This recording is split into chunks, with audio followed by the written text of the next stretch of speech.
Rummaging through some papers last week, I found a note scrawled in longhand describing a brother's Masonic journey.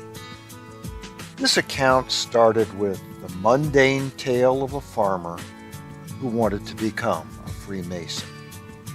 This simple story was informally jotted down in 1952 as a recollection of events that took place long before, shortly after the turn of the century. I thought it was worth sharing with you. Here, somewhat paraphrased, is that farmer's Masonic tale. One day I was in the barn lot at home on the farm, discussing things with a cousin of my mother. I told him I was interested in masonry and hoped to become a mason someday. This was in November 1908. A short time after, I received an application for membership. I signed it and was elected for initiation, which happened on February 9, 1909. I studied faithfully and was given the third degree on March 9, 1909. Shortly after receiving the third degree, the Grand Lecturer came to town to hold a lodge of instruction. I attended all 3 days and then accompanied the brother to other towns for more instruction, becoming proficient in all 3 degrees. I was elected junior warden in 1910. In 1911, I sent a petition to the Grand Master asking for the establishment of a Masonic lodge near my home.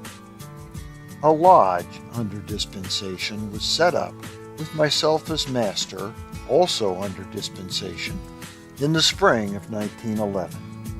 At the fall meeting of the Grand Lodge, the new lodge was granted a charter.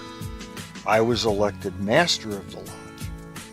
It was a very active organization and continued to grow. I became master a second time when the lodge was 4 years old, and then secretary. World War I came along and I went to France. The lodge hall burned down, destroying all the records, but the lodge continued to grow.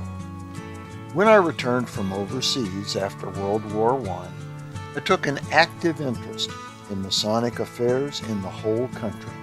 When the district deputy died, I was appointed to replace him in 1924. I entered politics in 1922 and was elected to office again in 1926 after a defeat in 1924.